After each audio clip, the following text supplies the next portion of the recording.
have another book to read to you. I don't know if you've ever heard of this one before, but it's called The Snatch-a-Book, and it's one of my favorites. It says, "Who's stealing all the stories?" Uh-oh, is somebody taking books from people? Here, let's find out.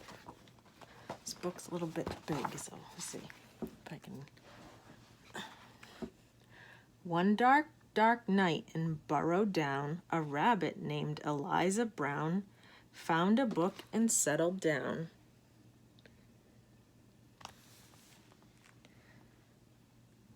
When a Snatch-a-Book flew into town. See right there?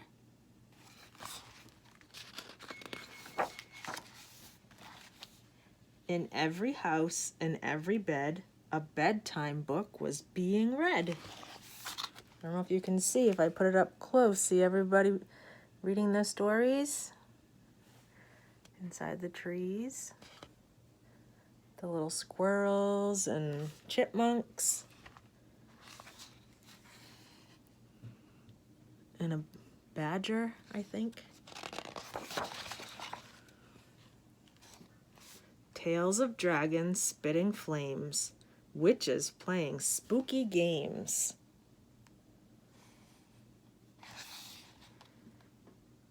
Pirates on the 7 seas, princesses trying to sleep on peas.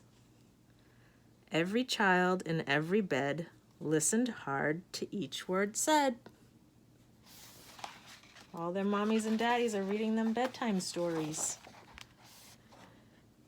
Eliza Brown at number 3 was reading quite contentedly.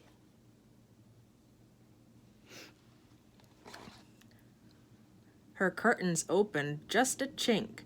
She barely had a chance to blink. Her storybook just disappeared. Eliza found that very weird. Oh, I see a little tail. Wonder who took her book.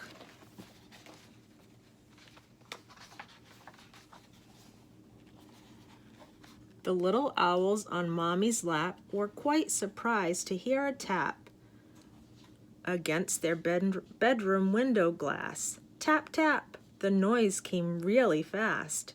Before they'd even looked around, the book was gone without a sound. Who took their book? Look. Is that who took the book? The wind blew wild across the sky. The smallest squirrel heard a cry. "What's that?" she whispered to her dad. But then, and this was really bad, before they'd had a chance to look, she lost her very favorite book. Oh no.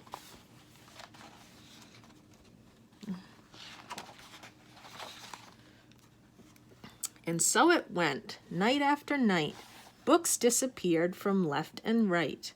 5 books here and 6 books there. The shelves began to look quite bare. See, they have no more books left on their shelf. In Burrow Down, the rumors spread of book thieves under every bed. Eliza Brown at number 3 was keen to solve the mystery. Who's taking all these books?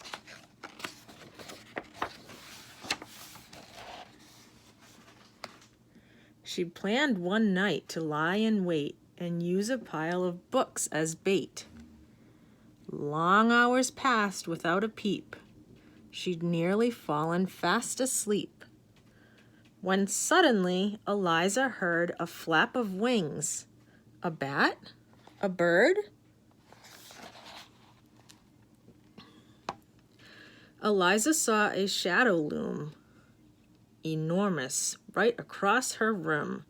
What kind of monster could it be? Eliza thought. You don't scare me. And yet her heart was beating fast. She'd have to face that thief at last.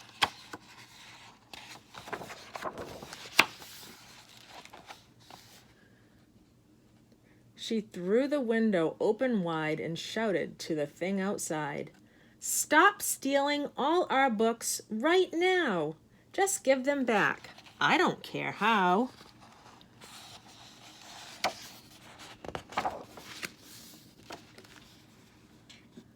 "I'm sorry," came a little voice.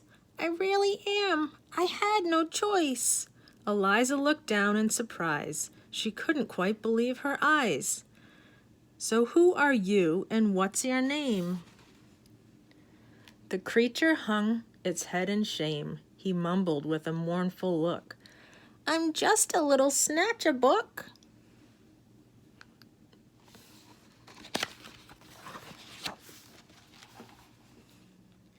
Eliza nodded solemnly. She sat the creature on her knee. "You can't just come and help yourself to every book on every shelf." A tear rolled from the creature's eye, and softly he began to cry. "I know it's wrong, but can't you see? I've got no one to read to me." Eliza sighed. He looked so sad. If he just had a mom or dad to read him stories every night, well, then he might behave all right.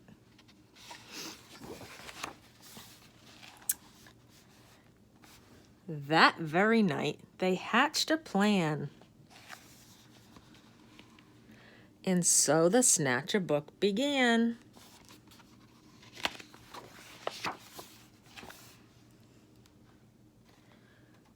To give back all the books he'd picked. Eliza Brown was very strict. She wouldn't let him keep any of those books. He had to give them all back. Then, trying hard to prove himself, he stacked them neatly on each shelf. See? He's putting them all back, so all the kids will be happy again.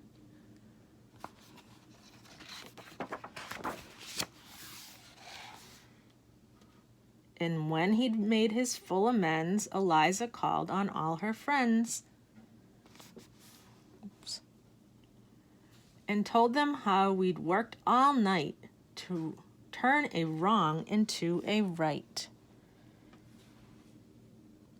She helped him bring all the books back, and that made him feel better. And now each night in Burrow Down, as darkness falls upon the town, in every house and every bed, a bedtime book is being read. See, they're all reading their books again. They're happy they got their books back.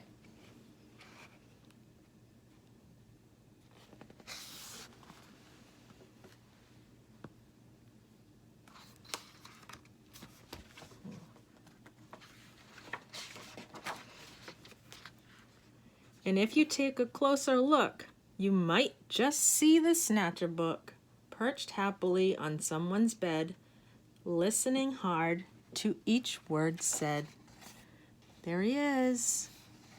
Now he's listening to everybody else's stories.